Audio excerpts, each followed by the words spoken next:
This is Daybreak on Trust Television and its newspaper review. We'll begin this morning with the Daily Trust. The major headline on the front page of the Daily Trust reads, 60 hours after Kuriga students yet to reunite with families. And the writers, we are eager to have them back home. Parents, they are undergoing physiotherapy. No, psychotherapy, sorry. And that's coming from the government, and submission of two lists responsible for 287 figure residents. Bandits, kingpins, yellow jambros behind. Bandit kingpin, yellow jambros behind adoption. You'll find the details of this story and more if you open to page 4. And then you have this beautiful picture on the front page of the Senegalese newly elected president, Bassirou Diomaye Faye. I understand he turned 45 on the day of election. In the grand scheme of things, I think Nigerian youths are not really pulling their weight. No, they are not. I've attended some of these youth conference, the West Africa Youth Conference. I've seen some of the youth speak about what's happening in Gambia, what's happening in Senegal, what's happening in Liberia and things like that.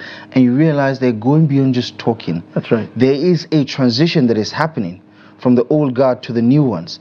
And what happened in Senegal, for instance, is a clear statement. The youth have spoken, and they have decided they've chosen one of them to lead this country. You can say the same thing also about the outgoing president, Macky Sall. When he came into power, he was a much younger person. So, right. I think we have a lot to learn from Senegal, especially on the democratic front. They went out for it, and they made sure it happened. And I like the fact that other contestants, called much earlier before the results were announced to concede defeat, and that's the way to go, Africa. I think they say he has 2 wives, so maybe it's there's something that has to do with the 2 wives thing. Yeah. All right. Yeah. I think it's something we have to look at. If you're aspiring to be a president, that is. Okay. All right. Moving on to other stories, we must treat kidnappers as terrorists, and that's coming from President Tinubu. 17 slain soldiers for burial today in Abuja. Wow. Okay, Kano governor nominates Konkoso's son, sacked commissioner for cabinet appointment. IPOP funding terrorism through sport betting platforms, crowdfunding, FG. And Chinese sentenced to death for killing Nigerian girlfriend in Kano. Gumi, I discussed how to curb banditry with security agencies. And to the second lead there on the front page, amid soaring inflation, CBN raises benchmark lending rate to 24.7%. Uncovers $2.4 billion forex scam. Decision putting pressure on banks, expert. And BDC rate yesterday appreciated to 1,304. Some positive news there from the parallel market. Okay, let's just double down on the Punch, since you've seen a sneak peek of the Punch newspaper for today, to give you a sense of the major stories today. The Punch newspaper, Tinubu to vet foreign affairs ministries ambassadorial lists. It's been how many months now? 4 months? Yep. That doesn't just speak to how serious we are. NCC insists on SIM-NIN deadline. Telcos bar lines Friday. Unemployment responsible for rising banditry kidnapping, says former President Olusegun Obasanjo. And you have the latest on the MPR. CBN, EFCC probe banks, firms over alleged forex racketeering. CBN implements Deloitte FX audit report. EFCC may summon CEOs over $2.4 billion invalid request or illegal request. Several FX requests fraudulent, made with invalid illegal documents, Cardoso insists. And you see that tragedy of the Baltimore Bridge in the United States. I saw the videos of those. Dramatic scenes and very disturbing how it happened. I don't know. If this had happened anywhere in Africa, it would have been excused. Yeah, it's quite sad, really. But yeah, you have it, 6 missing, 2 rescued as U.S. cargo ship destroys Baltimore Bridge. Let's get right into the heart of the conversation now. Join us on the program is Mr. Wednesday himself. Mr. Ben Sherman, former director of who news. went missing last Wednesday, by the way. Oh, yeah, exactly. So no longer Mr. Wednesday then. I was actually going to say Mr. Reliable. Then I realized that, he has missed a few episodes. Let me just say something. We'll remove the re. Exactly. Truly, I intended calling. I'm doing a master's program on criminology and security studies in the University of Abuja. So last week was final examination for me. So Wednesday was really a big How day was the exam? for me. Was it good? I'm optimistic. I went as a matured student. So right. I would not want to disgrace. Mature students always get, there's always a sentimental, But I hope in the answer sheet you had it like matured student. Yeah. Ben Sherman. Well, I think the approach to questions will show right. so that I don't disgrace my children and my grandchildren. Good to see you again, Mr. Ben. Thank you. Let's start from your home state, Kaduna. The Kuriga students are back. 2 days ago, we saw the presentation of the students at the government house in Kaduna. But parents are saying, listen, we want them back. And the government is saying they're still under our care. We're trying to give them psychosocial support. But at the heart of the question is, they're not going to be taken out of the reality they're going to face in the coming weeks, which is going back to Kuriga itself and going back to school in that same location where they were, taken a few weeks ago. Yeah, you see, even with the military, there are things sometimes you call the war fatigue. There are times when you have over-engaged yourself in let's say, killing of terrorists, at the point that thing psychologically disturbs these soldiers. So when you are being recalled, they now manage you psychologically. You now have to see it as you were sent to do it. You didn't do illegal business. If you didn't do it, every other person would have been in soup. So if therefore you could want to psychologically manage these soldiers, what about small children? Now, it is said that when a snake almost got you bitten and you escaped, the next time you see an just ordinary rope, you run. What am I trying to point out? You look at these children, their ages, so young. Now, the moment, even if it is thunder that is striking, they just believe that the guns, the sounds of the gun. If they see any person with a gun, they'll just remember some of these things. Some of them will go to bed. You just realize that one springs up and shouts because to him that time or her, she's still in the custody of these terrorists. And that is why when people say, look, give us our children, they need to go under some psychological management. You tell them, look, you are out of this. Go and still play the way you've been playing. Give them the assurances, look, nothing will come again to happen to you the way it has happened. Can the government, realistically make that promise and guarantee it? Because Kuriga is one of so many volatile communities that are prone to these attacks and abductions. Yeah, you see, it's for government to give the usual assurances. And it's for the critics to also say, yes, you always give this advice, but it will happen in some other places. But all the same, it's the duty of government to give the assurance, and in giving assurances, you move physically. And how do you do many of these things? Let us look at this Safe School initiative. When you're talking of having some perimeter fences, when you're talking of having security agencies, when we're talking of community policing, when we're talking about the role of the telecommunication industry in some of these things.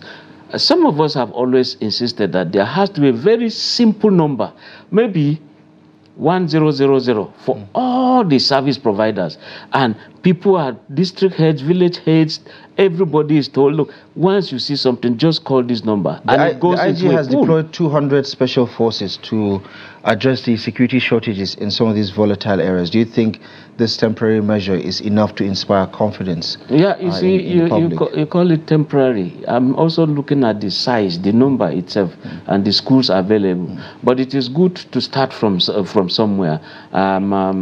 When we're talking of Obasanjo saying, look, the unemployment rate in Nigeria is responsible for this terrorism, why don't we recruit some of these people? If we can have more of the policemen to protect environment, there will be investment confidence. Investors will come in, and because they are sure someone somewhere will protect their investment. So I think that government should always give the assurance, and in giving the assurances, they move physically to show, even short of force. Once in a while, you see the policemen in convoys moving here and there, and the deployment of also the motor. If these people will come in motorcycles, we should also deploy some of these motorcycles, and we should be able to enter the forest to check. You know, so many questions there as far as the Kuriga students are concerned. There are those who are saying that even the parents have been so badly traumatized. They probably also require the psychosocial support. Exactly. And probably anxiety, they would die of anxiety before you release these children to them, because there have been stories about discrepancies in the numbers, so parents are not sure of the supposed of the 137 out of the supposed 287, it's a guessing game at this point. Is my child one of them? Is my child back? Especially if you have 2 or 3 of them in that mix, you're not sure who is in or who is out. You know. Now you see, before, when El-Rufai was governor, you realize that what you call the usual assembly in the morning, where children will go by 7:30. You do the usual assembly. Each teacher will come with a register, classroom teacher register, call to know who is present and who is absent. There were also times at the close of school, you still call the register to know that those who came in are the same returning home. Now, we realized that during the El-Rufai days, you just come in and go to the class. They said, because armed guys, bandits as they were called, they turned out to be terrorists, would not have a kind of an easy sway, grab and go.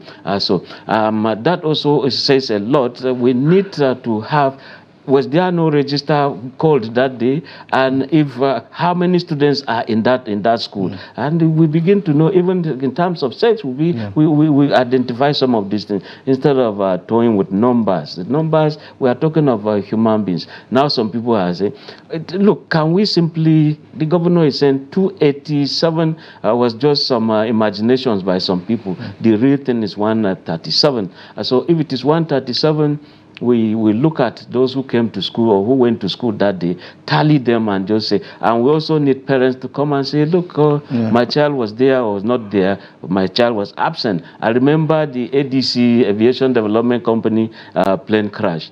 You could see that when this thing happened, it was not easy releasing the list of passengers list.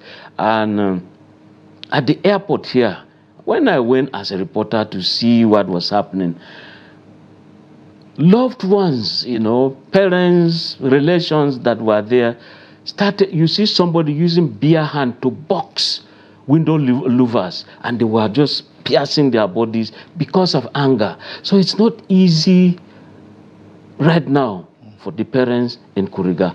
They are anxiously waiting. Okay, so I think that government should douse tension. All right, let's make progress on more front. I'm going to lump quite a number of issues that appear related. The president saying kidnappers have to be treated as terrorists. Somewhere, the federal government is also saying IPOP funding terrorism through sport betting platforms and crowdfunding. And then, of course, we'll have the 17 slain soldiers for burial today in Abuja. Your quick thoughts on this? Yes, I can see in terms of treat these guys as terrorists. Now I can see some appointments taking place. The man in charge of terrorism is now Major General Kaka.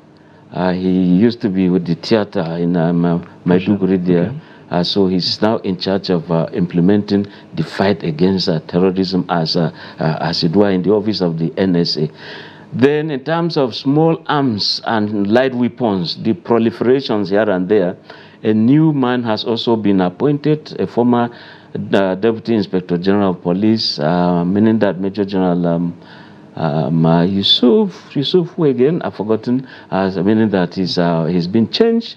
So maybe looking at who should now be in charge. So we look forward to that. For the soldiers and officers being buried today is another very solemn, such disturbing scene, and of course you can't but at the point feel the pain. Go there, there's no way you'll not drop at least a tear, because when you see widows rolling on the ground, in the end you are just giving the boot of your loved one. This is what he has left behind for you. You grab. It's not easy. That's now the replica of your husband, the man who felt that all of us should be asleep and they are awake to ensure that we enjoy peaceful life. Some people will just go and say, no, let's cause mayhem.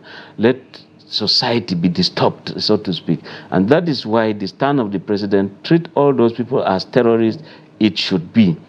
And people should not just wake up and start owning them. They are our sons. We are not saying, no, they are not your sons, blood relations. But you have to look at the character.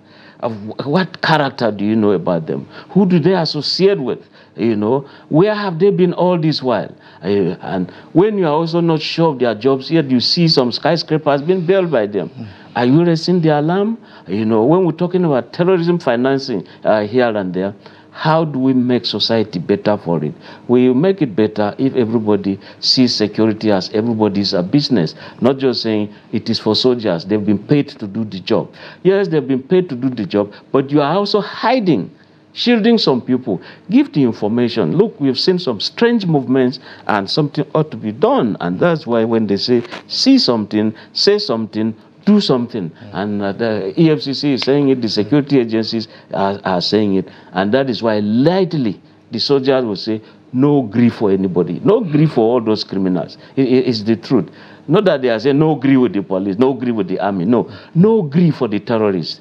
Those, don't give them some breathing spaces. And that is why the military must always remain the aggressors. They may become so aggressive, they are palpable, they are all over the place, so that they are not reactionary in nature. There should be some predictive security implications. You should predict. When there are warning signals, you see them and you begin to nip them in the bud. Right. That is the ideal situation. Unfortunately, for the most part, Nigerians have had to deal with a rather unusual situation where we appear to be on the back foot and always countering some of these criminal activities. But we're going to have to leave it here for now, Mr. Ben. Thank you most kindly, as always, for making the time and for your invaluable contribution to the review segment. Thank you so much for joining us this morning. Always a great pleasure. On the exams, by the way. Yeah. I'm sure you are going to get a very mature result. Call me criminologist, journalist. Everybody likes titles. Yeah, exactly. So you introduce me as criminologist, Ben Sherman. Okay, no problem. Once a journalist, we have a feeling that you're always going to be a journalist. I mean, it's just one layer to it. All right, that's our show for you today. Thank you most kindly for joining us. We'll be back tomorrow at 8 a.m. live and as exclusive as always on Trust TV. Until then, thank you for your time. We'll see you tomorrow. My name is Abdullahi Ahmed. And I'm Sunday Michael Ogu. If you've missed out on any segment of our show, do well to catch up on our social media handle, where you will get all of the best from what we have done. But until then, stay tuned to all of the interesting programming lined up for you today. Sport 360 is next. I'm Sunday Michael Ogu.